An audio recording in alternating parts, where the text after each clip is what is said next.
Şu anda meşhur Carter'ın evinin önündeyiz. Burasını kazı çalışmaları yaptığı dönemde kullanıyormuş. Şimdi orayı gezeceğiz. Şimdi Howard Carter benim bildiğim kadarıyla 1874'te doğmuş. 1939'da da vefat ediyor. Bu 1902'de Hatshepsut ve Tutmosis IV'ün mezarını bulmuş. Ve 26 Kasım 1922'de de dünyaca ünlü Tutankamon'un mezarını keşfeden ünlü İngiliz arkeolog. Carter Tutankamon'un mezarını ararken kullandığı bu işte bahçeli kubbeli kerpiç ev şimdi restore edilmiş. Şimdi birazdan içeri ziyaret edeceğiz. Burada Tutankamon'un birebir bir replikası olan lahti var. Mümkünse onu görmeye çalışacağız.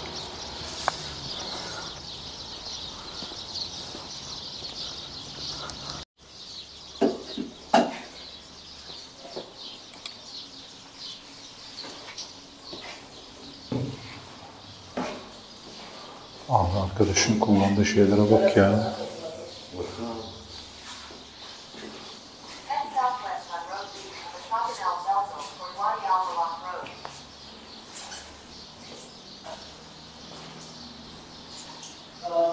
ايوه حسان تمام حسان تمام تمام تمام 100 تمام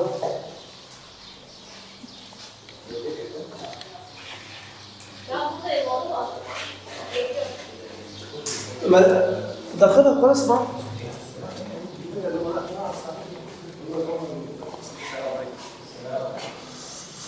Burada Carter'ın evinin nasıl inşa edildiği anlatılmış. Lord Cannon vermiş buraya. Howard Carter'a büyük bir Community Foundation Carter House yani buraya Lord Cannon veriyor. Ancak evinin yapımını direkt olarak finanse edip edilmediği tam olarak bilinmiyormuş. 1910'da başlamış buranın yapımına.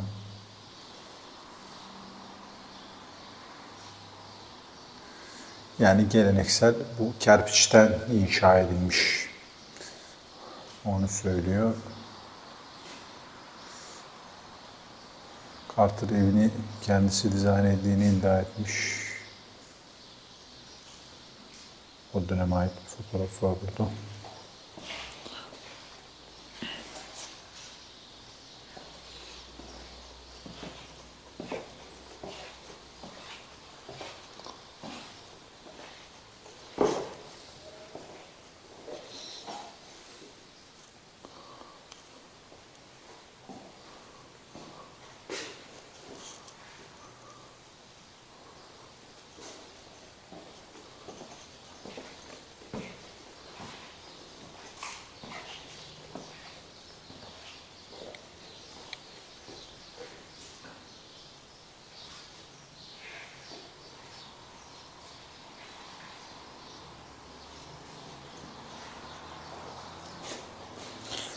Burası Carter'ın yemek odasıymış. Dining room.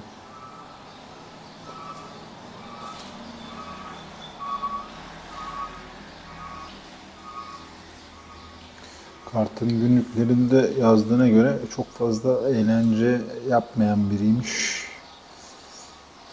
Yakındaki metropolitan evindeki dostlarını görmeye daha çok tercih ediyormuş.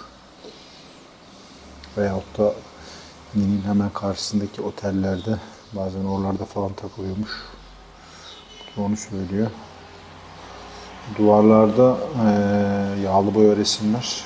Howard Carter'ın babası Samuel ve kardeşi William'mış.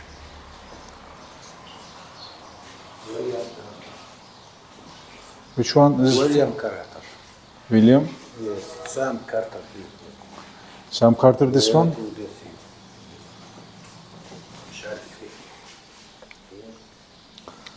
Howard Carter'ın babasıymış bu bak.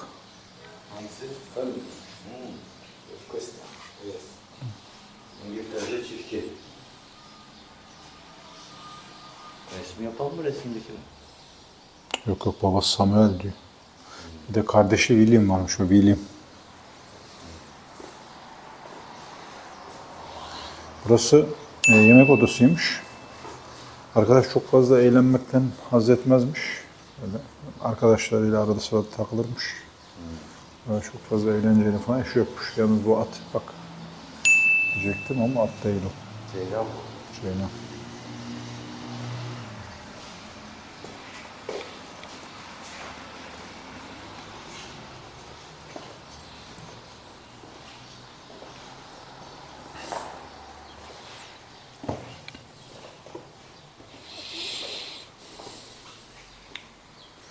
Burası misafir yatak odasıymış. Philly Walker yani Howard Carter'ın kuzeni burada kalmış. 1931'de burayı ziyaret ettiği zaman.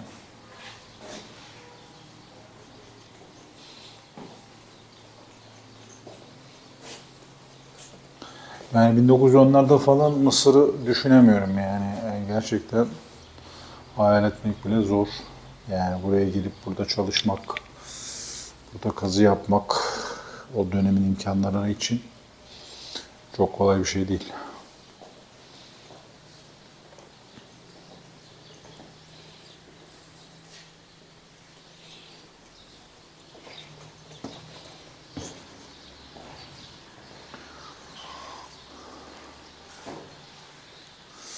Howard Carter'ın evini nasıl dekor ettiği ile ilgili bilinen şey çok azmış. Carter'ın çalışmalarındaki bu kullandığı odalardan bir tanesi. Burası yatak odası.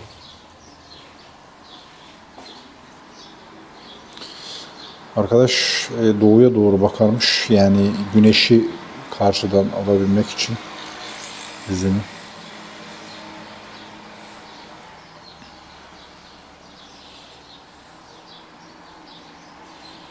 Bu metal yatak bir sivrisinek koruyucu için tutturulabilmesi için dizayn edilmiş. 1930'lardaki mobilya tekniklerine göre.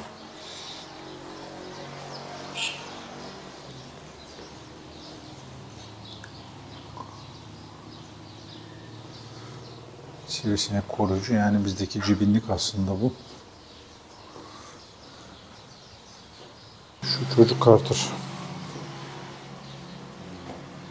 Burası yatak odasıymış. Cibinliği var sivrisineklere karşı. Arkadaş yüzünü daima doğuya doğru verirmiş. Uyandığında güneş görmek istermiş. Böyle değişik arkadaşın alışkanlıkları var yani.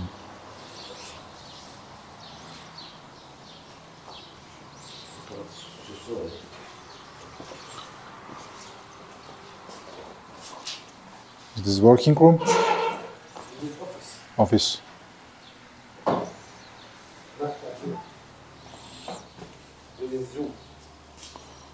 Paşa kim abi? Hangi paşa?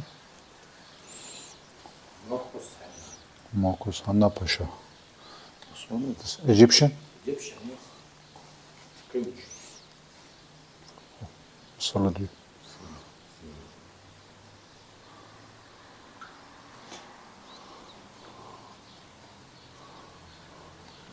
Buraya getirip burada indirmişler. Söyle ondan çıkarmak var. Genç var.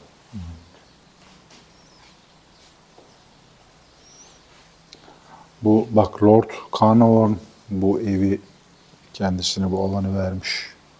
Bu arkadaş. Sponsor buymuş demek. Evet. Büyük ağa. Aha. Aha bu. Görüyor musun asaleti? Sandalye arkada duruyor. Sağ taraftaki Howard Carter diyor bak. Mezar açıyor.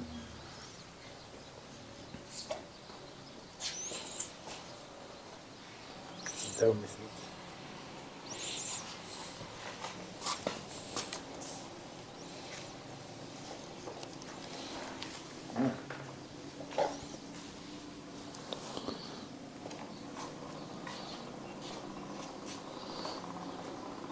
Evet. Şimdi ben de bir Howard Carter oldum.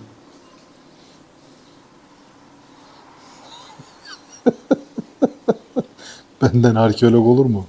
Olmaz.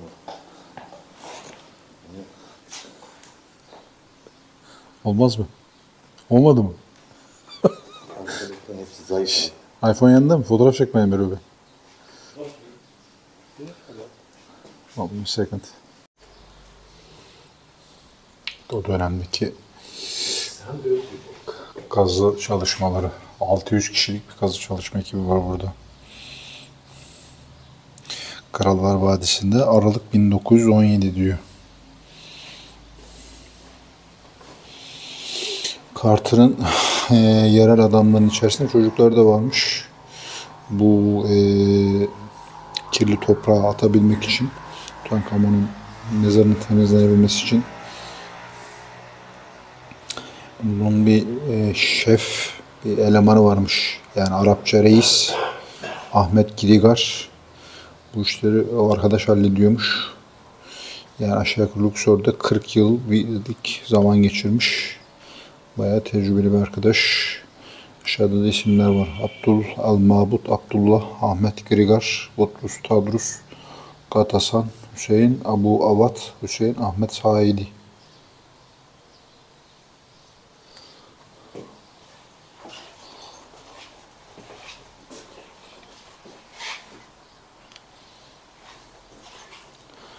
Mis arkadaşın banyo odası, bedroom. Aynı zamanda da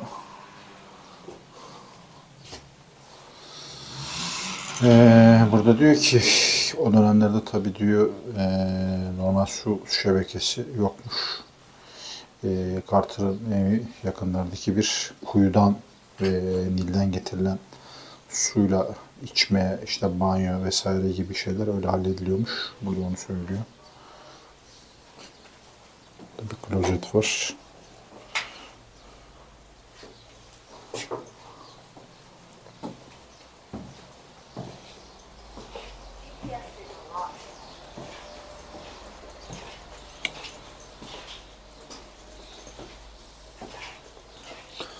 Burası mutfağı. Howard baba bu yemek işlerini yani evde çalışan elemanlara bırakmış. İşte bunlara bakıyormuş. Geniş bir tane tüpten bahsediyor. Bu muhtemelen çamaşır için kullanılıyordu diyor burada. Yemekte fırında hazırlanıyormuş. Mutfağın dışındaki zemin katta.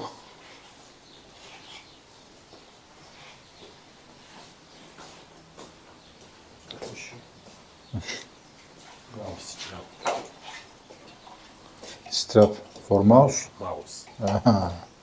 Vacuum şişe. Şişe. Omlet. Omlet. For soup. For soup.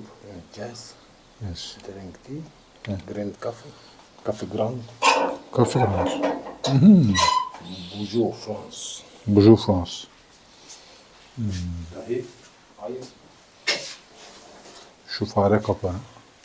Şu gördüğünüz şişe. Şu çorba için. Bu kahve çekici. Kahve değirmeni yani. Hayır. Ayran. Ütü. Dönem için.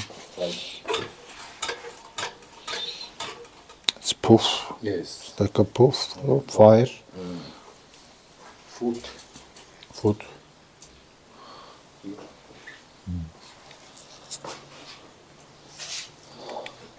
Shish kebab. Shish kebab. Good.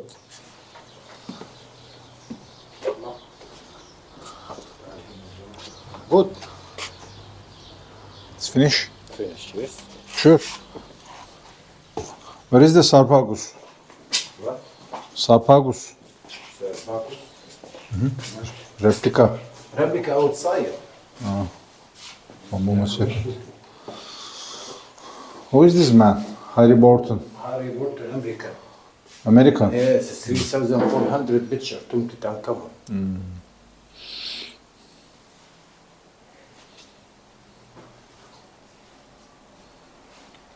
1922 ve 1930 arasında bu Harry Borton Amerikalı ve onun Mısırlı yardımcısı 3400 tane siyah ve beyaz fotoğraf çekmiş mezarın. İçindeki bütün her şeyle beraber. Burada ondan bahsediyor.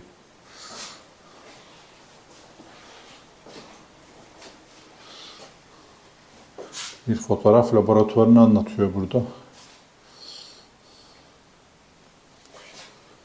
Bu döneme ait fotoğraf makineleri.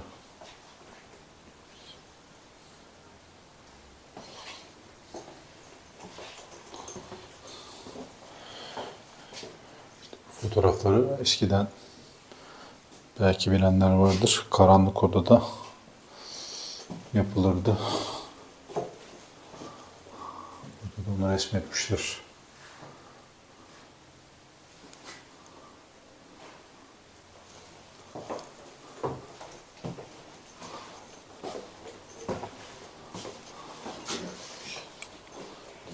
Zir. Zir. Arabic. Water. Arabic for water. Bunlar su testileri. Suyu buradan içiyorsunuz. Bunların Arapçası zir. Bu hala kullanılıyor Mısır'da şu anda.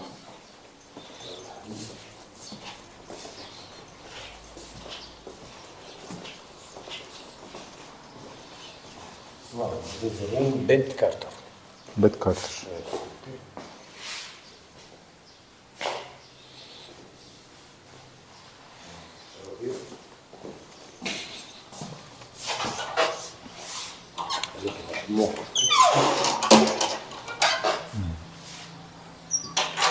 Whiskey. Whiskey. Yes. Liverpool. Biscuit. Biskit. Yes. Bunlar bisküvi. Stuff the Glass. cigarette. Cigarette. Okay. This is after open Tutankhamun. Original. No biscuit. No whiskey. No whiskey. Food. No food. Carter. Finish.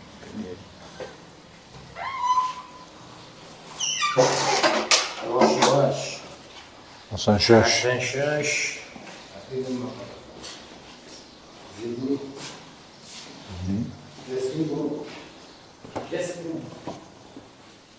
Guest bedroom.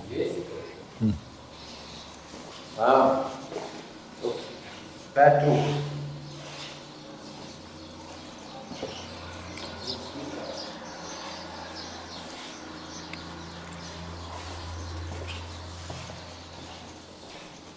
Replika. لا ما فيش يحضر من الاول حبيبي يواش يواش Where is the replica? يا استاذ يا رب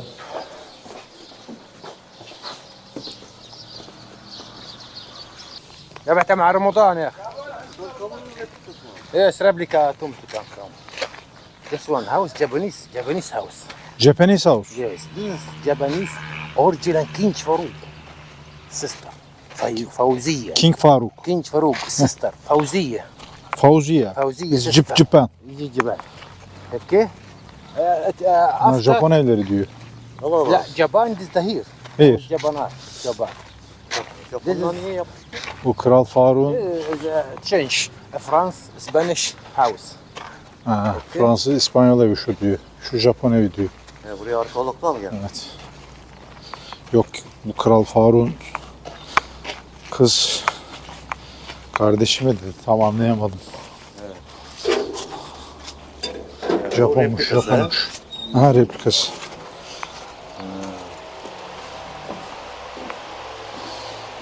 Evet bu Carter'ın evinde mezarın bir replikası var. Birebir replikası.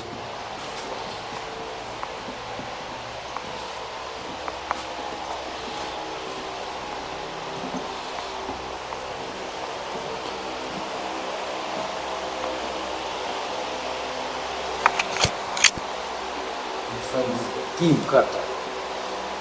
But Carnarvon, the photography, Carter, biology.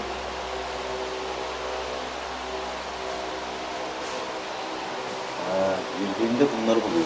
Evet. İçeride fotoğraf odası vardı. Gördün mü onu? Karanlık oda falan vardı. Yani mezarı açıyor, bunlar karşısına çıkıyor. Tabii. Hiç yani 4000 yıllık o haliyle ilk defa bu arkadaş açıyor. Oyuncakları ha. İşte tahtı, kaskı, ondan sonra ahirette ihtiyacı olan şeyler. Bu o Krallar Vadisi'ndeki mezarın birebir kopyası burası. Gel. Burası görme odası.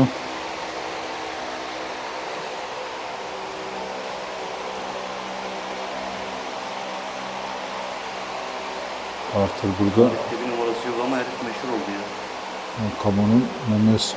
Demek ki iyi bir insanmış. Böyle kopyasını yapmışlar. Bu ya Carter yapıyor. Yok yok, o da Mısırlar yapmış ya.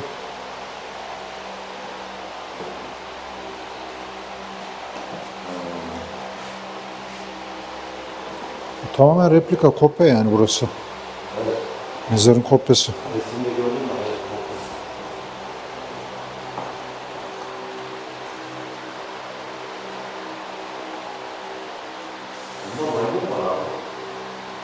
Şu ortada gördüğünüz Osiris, daha önce anlatmıştım, ahiretin ağası. Yalnız bu Carter'ın evindeki Tutankamon'un mezar replikası oldukça başarılı. Yani gerçekten iyi yapılmış. Gerçekten aynı bence. Ya. Soksan insanları inanırlar yani. Çok muhteşem olmuş. Ama ben çok beğendim söyleyebilirim. Tutankamon'un mezarı için 500 vermenize gerek yok. Ha, ekstradan orada bir mumya görme şansınız var. Anubis Baba sol tarafta. Bakın bu da Lahti.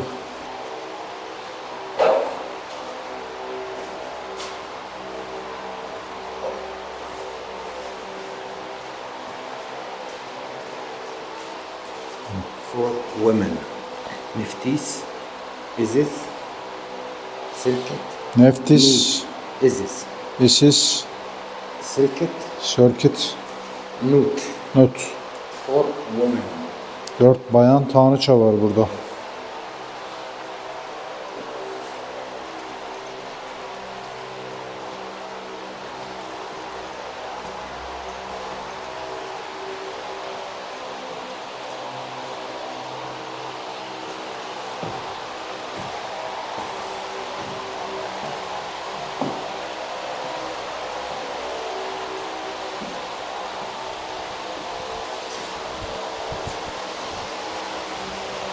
Arkadaş bayağı analiz ediyor durumu.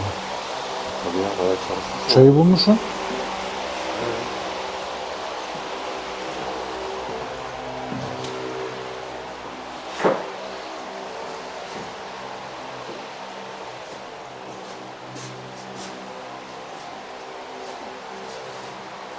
This one is the picture of Tom Tutankhamun. King Tüm Tutankamon.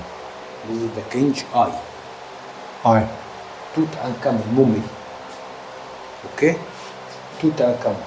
Tutankamon. Nut. Nut. Tutankhamun cow. Tutankamon Kab. Tutankhamun Osiris. Osiris. Osiris. Osiris. Tutankhamun. Tutankamon. Tutankhamun cow. Cow. Double. Dob. Double. Double. Yes. يعني I'm here double. Double. You're double. Tutankhamun cow. Nut. Nut. Tutankhamun kartuş. Tutankamon kartuş. Tutankhamun kartuş. Tutankamon kartuş. Yes. Eye. Ay. Aziz Gaddes. This is Scott? yes, no goddess. No This Gaddes. is a change. Tutankhamun here. Change This is the king. Ha. After. This is Isis. the family. This is group goddess. Evet. Güçlü tanrılar grubu Osiris'in eşi ve aynı zamanda kardeşi. This is picture here. Okay. Picture 3 zoom. Three zoom, Three, zoom. Okay. Bacteria. Tom Tutankhamun. Bunlar Okay. Tutankamon'un mezarında 3 kez zoomlanarak çekilmiş görüntüler. Bacteria. Bakteriya. Yes. Okay. bakteriler. This picture. This is Mum Tutankhamun. This one. Ya. Yep. يبير ورش ورش مفيش غير حسن Hasan Saç. Who is the big boss? Big boss. Big boss. Rich man. Rich man. I am poor man. Ben de bileyim. Wow. Senin adamın bu dedim. I am good. Tamam, seni sevmiş abi. Allah Allah. Elinde yapıyor. Yani Bu kadar büyüyecek ya. her yerde dikkat çekiyor. Çok dikkat Carnafon. Dedim ya bu Karnafon. bu adam Big Boss dedi. Big Boss ne? Büyük patron. Lord Carnafon. The King Money. Money. Kaç vereceğiz? 20. 50 ver 50. 20, 40. Ben sana vereyim. Fahal Habibi. حبيبي على الباب حبيبي السلام عليكم Aleyküm selam. Aleyküm السلام selam. ورحمة الله وبركاته تفضل شوف شاي Köpşay. قهوة Ayva. No sugar, no sugar, نو نو شوجر نو شوجر نو سكر no sugar. نو سكر سكر غالي Turkish name şeker. يا شوف Evet değerli dostlar, şimdi Hatshepsut Tapınağı'na geldim.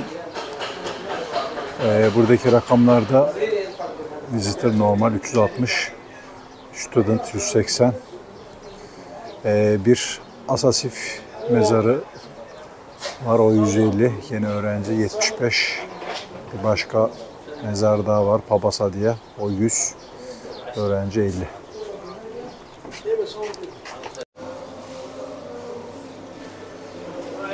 Hatshepsut Tapınağı'na da ulaşabilmek için gene bu elektrikli araçlara binmeniz gerekiyor. Şurada bakın Taf Taf Tickets yazıyor. 20 pound. Normalde bunlar 5 pound falandı. Mısır'da da inanılmaz enflasyon var. Her şey uçmuş başını almış gitmiş.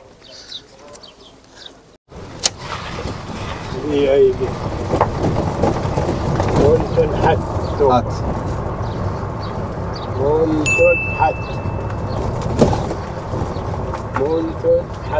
Evet. Monthohenpit'in burası mezarı. Sağda gördüğünüz her yer mezarlık.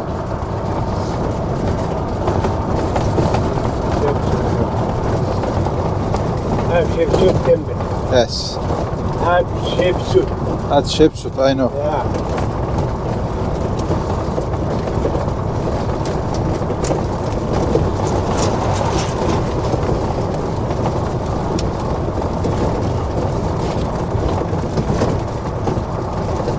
This one Sinmut.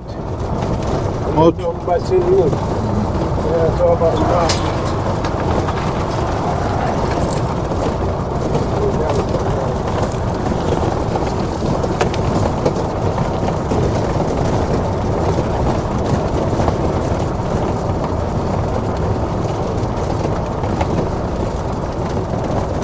Tebsir yok. I don't have change. Evet, Kraliçe Hatshepsut'un burası mortuary dedikleri ölüm tapınağı. 18. hanedanlık, yani 1495-1475 İsa'dan önce. Burada tapınağın detaylı bir haritası var.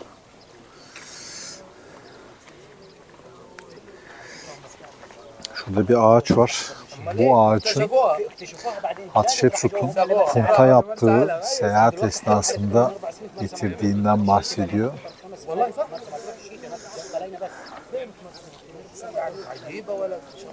Ancak bu ağacın tapınak duvarlarında tasvir edildiğinden bahsediyor. Gördüğümüz yol gene Sphinx yolu, aslanlı yol. Firavun Hatshepsut'la ilgili kısa bilgiler vermeye çalışacağım size.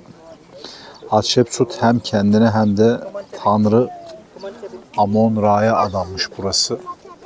Yani burası bir ölüm tapınağı. Yani firavunlar mezarlarının haricinde kendi anılarını devam ettirebilmek için böyle tapınakları inşa ettiriyorlar. Hatta daha önce de söyledim, Ahmos I gibi firavunlar uzun süre tapınmış. Burası bir ölüm tapınağı. Hatshepsut burayı az önce söylediğim gibi hem kendine hem de Amon adıyor. Hatshepsut 1507'de doğmuş. Az önce hanedanlığını söylemiştim. 1458'de de vefat ediyor. Birinci Tutmosis'in kızı. Daha sonra üvey kardeşi Tutmosis II ile evleniyor. Mısır kraliçesi oluyor sayın arkadaş. Tutmosis II tabi bir şekilde ölüyor. Ondan sonra üvey oğlu Tutmosis 3'e bir dönem vasilik yapıyor. Şimdi amacı belli. İşte belli bir yaşa gelene kadar devlet idaresi Hatshepsut'un eline geçiyor. Ancak 1473'te arkadaş ani bir karar alıyor. Bütün gelenekleri yıkıyor ve kendine Mısır tacını giyiyor. Ve giydikten sonra bir firavun oluyor. Tutmosis 3 ile kendisi yardımcı bir hükümdar gibi davranıyor. Yukarı bildiğim kadarıyla 20 yıl falan iktidarda kalıyor. 158'de az önce söylediğim gibi ölüyor. Ölümünün nasıl olduğu hala bir gizem. Çok net olarak bilinmiyor yani niye öldü. Şimdi üvey oğlu Tutmos 3 annesi öldükten sonra tabi arkadaş bu şey çok bozulduğu için onunla ilgili ne var ne yoksa her şeyi sildiriyor. Bütün hatıratını sildiriyor. Buna Damnatye Memorial deniliyor Roma'da. Yani hatırasını sildirmek. Bu senato kararıyla çıkartılan bir şey. Mesela Nero gibi krallara yapılmış bu. Yani geçmişini tamamen lanetlemek. Üvey oğlu Tutmosis 3 bu Hatshepsut için benzer bir şey yapıyor.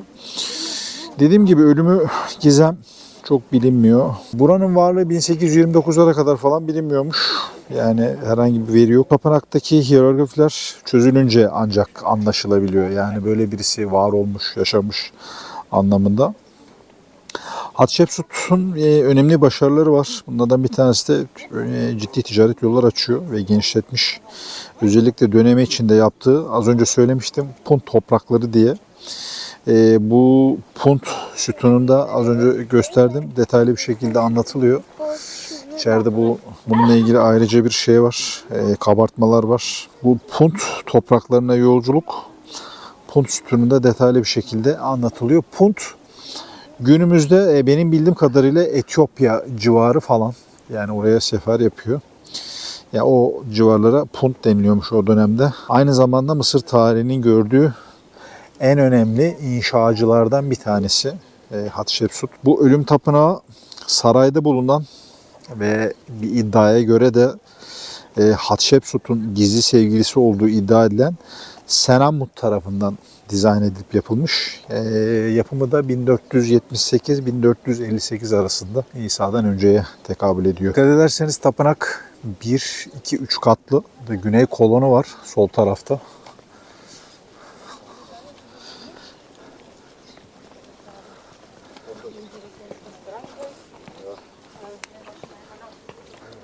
Hatshepsut aslında Mısır tarihinin gerçekten çok önemli firavunlarından bir tanesi. Yani döneminde sakal vesaire falan takıyormuş. Özellikle bayan olduğunu çok anlaşılmaması için tam bir firavun gibi davranmış. Enteresan bir kişilik. Ancak dediğim gibi oğlu 3. Tutmosis annesine çok bozulduğu için bütün hatıratını sildirmiş. Çok uzun bir süre bütün dünya Hatshepsut denilen birinin varlığından haberdar değilmiş. Ta 1800'lü yıllara gelene kadar. Bunlar tapınağın koruyucuları. Şahin başlı Horus.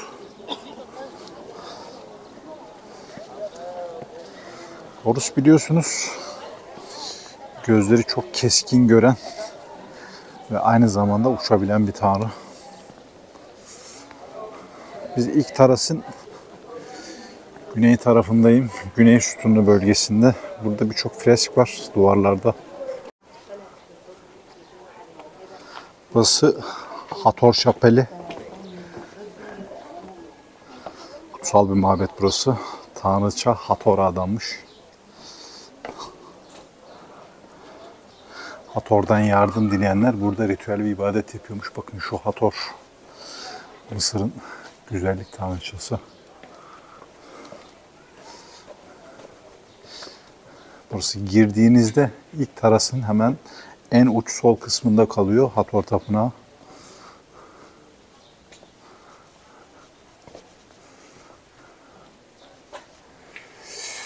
Bu Hatshepsut'un ölüm tapınağı dediğim gibi oğlu 3. Tutmosis tarafından çok büyük zarar verildiği için aslında çok fazla bilgi de yok. Şu ana kadar çıkartılabilen veriler bunlar.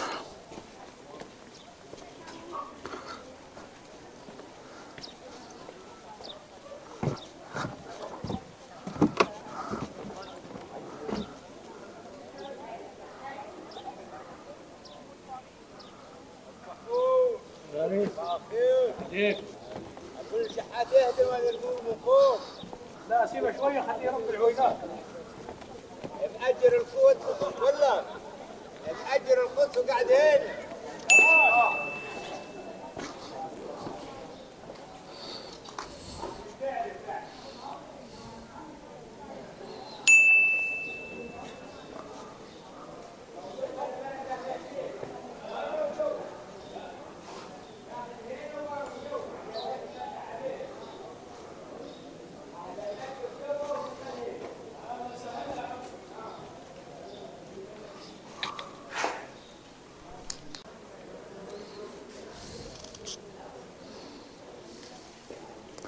Burası Punt sütunları, az önce anlatmıştım. Buradaki duvardaki rölyeflerde Punt toprakları yapılan seyahati anlatıyor. O dönemde burası bir krallık, Etiyopya civarı olduğunu söylemiştim. Rölyeflerde gemiyle yapılan seyahati anlatıyor. Getirilen işte sebzeler, işte egzotik hazineler vesaire. Bunun dışında değişik ağaçlar falan da getirilmiş. Hayvanlar gösterilmiş. Buradan aynı zamanda tapınaklarda tütsü olarak kullanabilmek için mur ağacı denilen bir şeyden bahsediliyor. Onlar falan da getirilmiş. Farklı bakan insanlar, böyle garip hayvanlar falan resmedilmiş.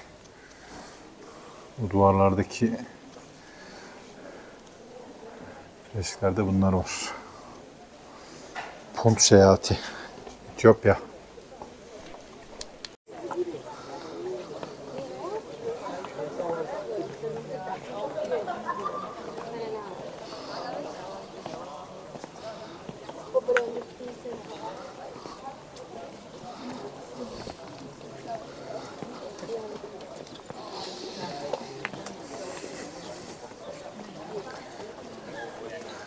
Şu gördüğünüz heykellerin tamamı Hatshepsut'a ait.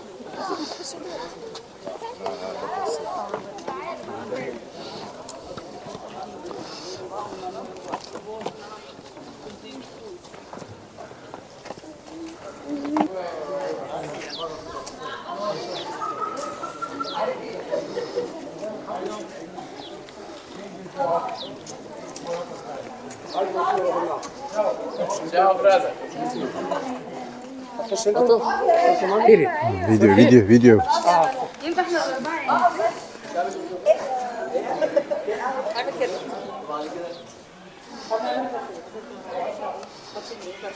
تعالى صور ده كده تمام هنفضل نقول يا ولاد حالتنا لحد ما الفيديو توت احنا بنصور على الست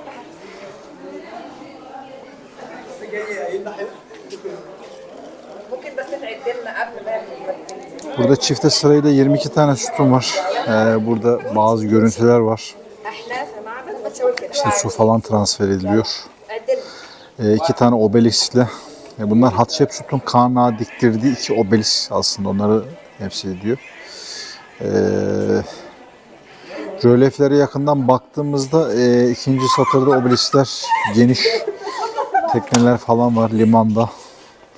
Festival kapsamında askeri geçit obelisklerin Karnağa gelişini karşılıyor. Aslında bu tip tapınaklarda genel mantık değişmiyor.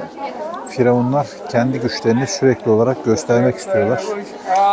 Bu kadar büyük heykellerin yapılması onların topluma, halka ve kendisinden sonraki gelecek olanlara karşı bıraktıkları en büyük anıtsal eserler.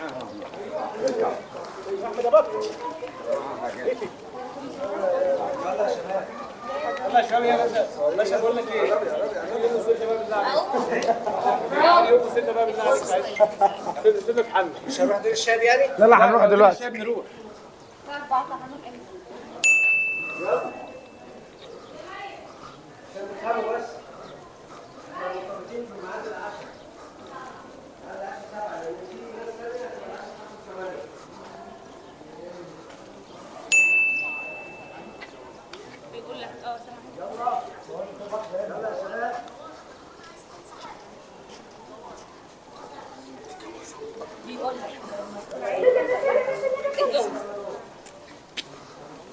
بصيت على الناس. انا عايز اصور صوره لوحدي استنى هجيلك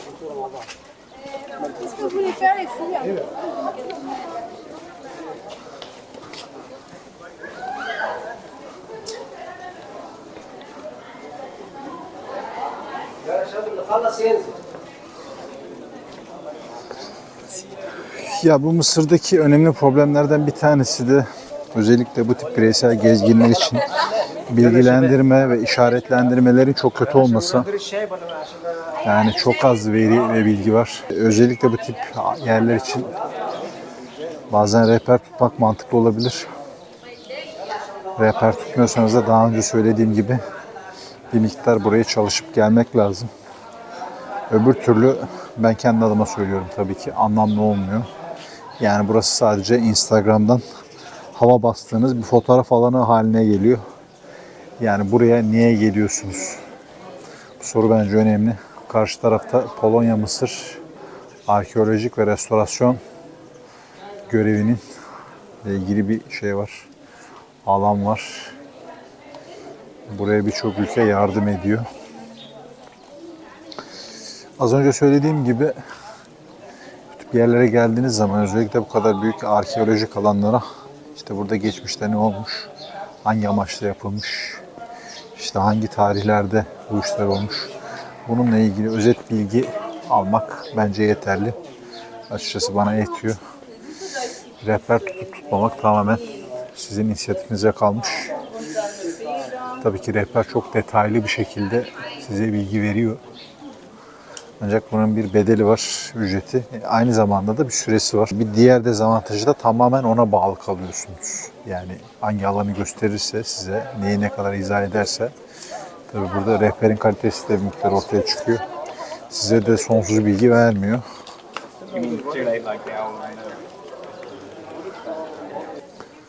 Az önce Polonyalı ve Mısır ekibinden bahsetmiştim. Burası Amon Tapınağı, kutsalların en kutsalı. Burayı Polonyalı ve Mısırlı bir ekip 25 yılda restore etmiş. İşte 24 tane Osiris heykelinin sütunları diye tanrılardan biri olan Amun'un sıklıkla bereketi ve yaratılışı temsilen koçbaşlı olarak tasvir edildiği görülüyor. Amun bütün tanrıların kralı.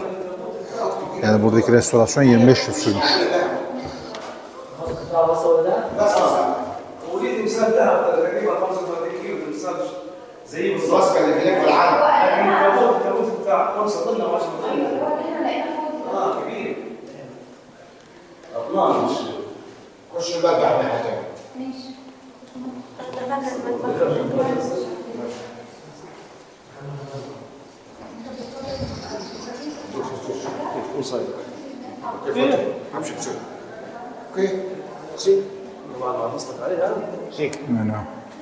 Where from? Turkish. Oh, Vasya, Hasan Eşer. Hasan Şaş. Selamünaleyküm. This picture, I'm sure see. Hold it. 1 minute.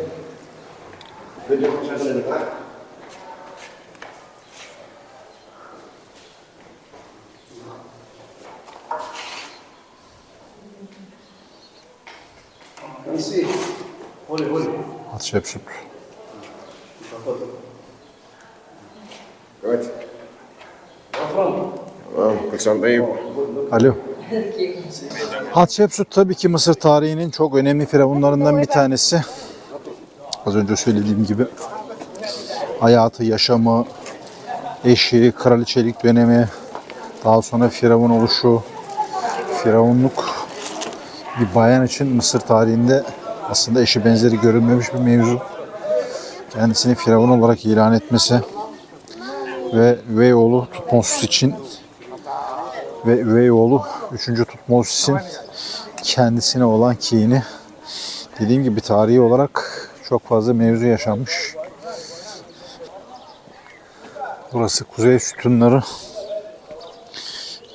Bildiğim kadarıyla burada Hatshepsut'un doğumu tasvir edilmiş.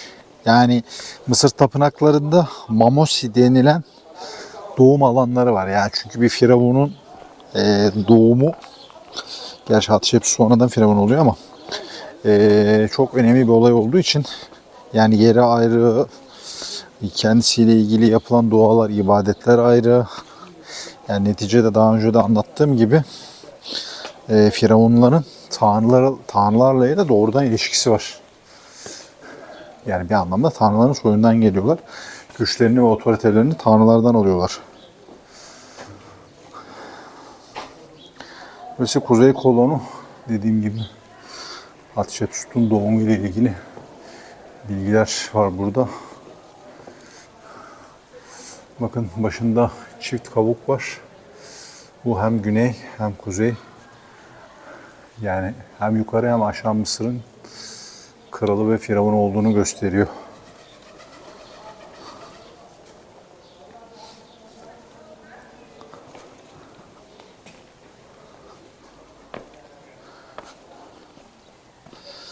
Sol tarafta da Anubis şapeli olması lazım.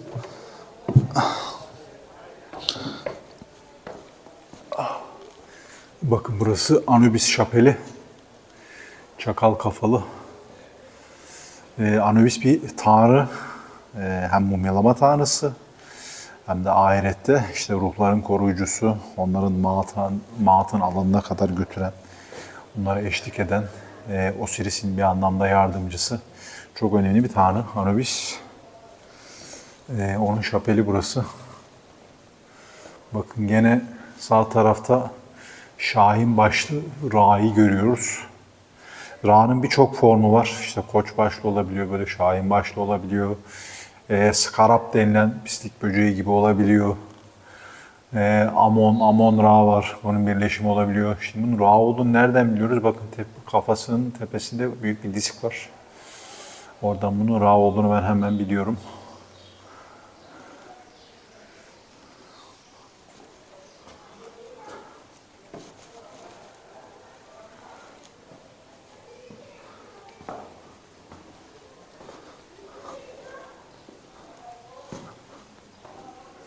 Burada da Anubis var.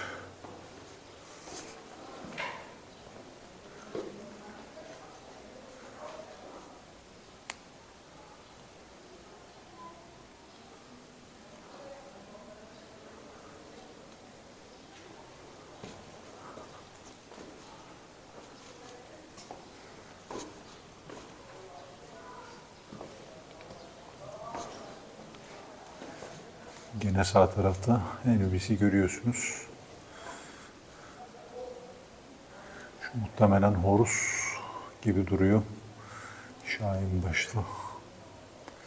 Osiris'in oğlu. Set de aynı zamanda Osiris'in oğlu. Burası tamamen Anubis freskleriyle donatılmış. Şurada da tam karşımızda bakın yeşil Osiris'i görüyorsunuz. Osiris ahiretin efendisi. Öteki dünyanın ana ağası Osiris. Bakın yüzü yeşil. Çünkü o bir ölü aslında. Ra onu diriltiyor. Daha önce hikayesini anlatmıştım. Yukarıda da Gece kitabından sahneler var. Tanrıça Nut, göklerin tanrıçası. Yeryüzünün tanrısı da Geb. İşte bunların ikisinin birleşmesinden birçok şey meydana geliyor.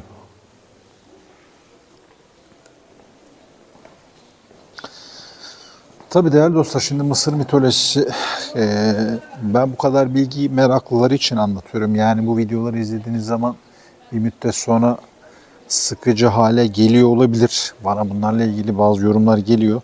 Değerli dostlar, benim konseptim bu. Yani ben bir gittiğim yeri muhakkak görmek, anlamak isterim.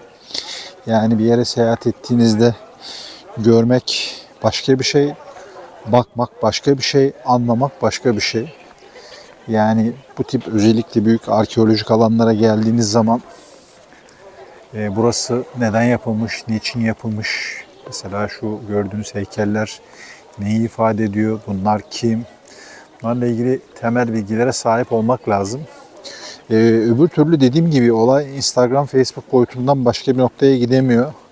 Yani geliyorsunuz işte ben Hatshepsut Tapınağı'nı gördüm, tamam gördüm de yani Hatshepsut kimdi, neydi? nasıl bir süreçten geçti, firavun muydu, neler yaptı.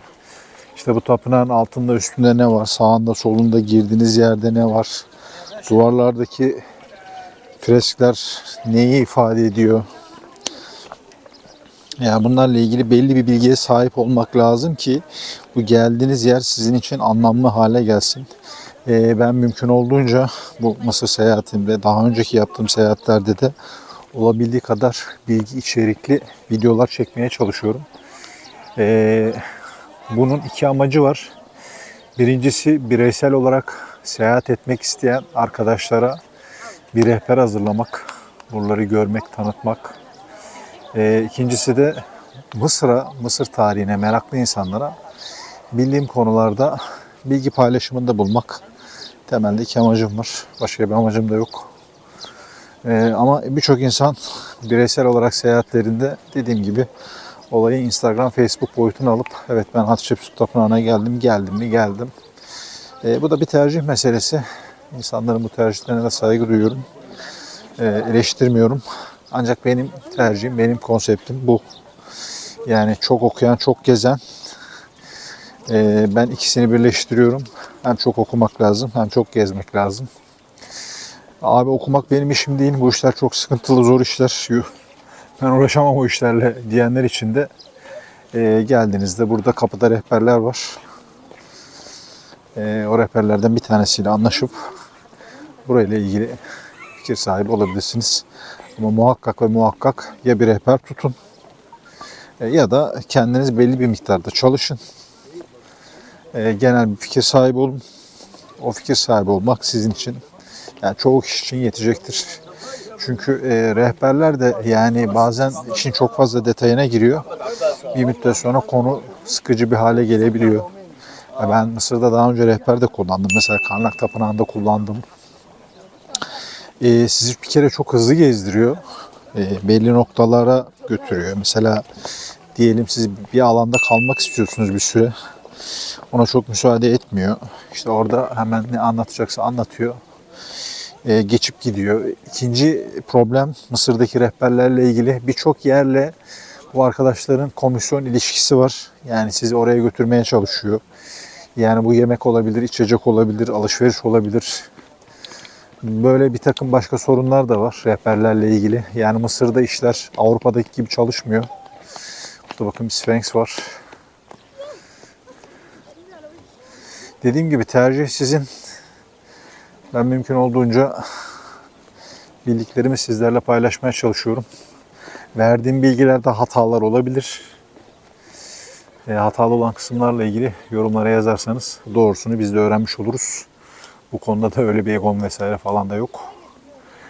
Mümkün olduğunca bildiklerimi sizlerle paylaşmaya çalışıyorum. Hatshepsut Tapınağı gezim şu an sona erdi. Hatta Luxor'daki seyahatim sona erdi. Yarın kısmet olursa Kahire'ye doğru geçeceğiz.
Selamünaleyküm.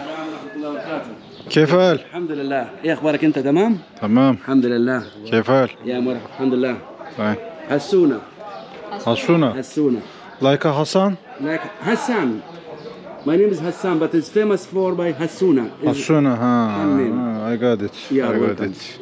Evi varmış da bak evini kiraya veriyormuş. Çok güzel manzarası var. Gösteri verdi. يا مرحبا بكم. Gecelik 25 diyor sanki dolar. 2 kişi. Kahvaltı veriyor. You got a house in Luxor? Yes. Is it rentable? Yes, yes. How much is the loan? Will you come back?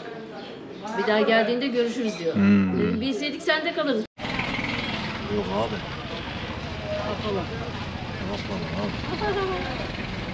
Dur bak şurada var, bak var. Aradan geçiyor adam. Dönüyor mu abi? Hayır abi, geçiyor adam ya. Abi geçen yok ya. Bak otobüs geliyor abi, otobüs. Bak şu beyaz otobüs. Bak yine ciddi bir sıkıntıyla karşı karşıyayız. Burada Şeyh Abu Al-Hakkak dini var. Düğün de vardı. Türbesine girmiştim. Bugün Mısır'ın her tarafından insanlar buraya geliyorlar. Bu türbeyi ziyaret etmeye. İnanılmaz bir kaos ve karışıklık var. Arabayı park edecek yer bulamıyoruz. Otelden yardım istedim. Polise rica ettim. Bakalım ne yapacağız.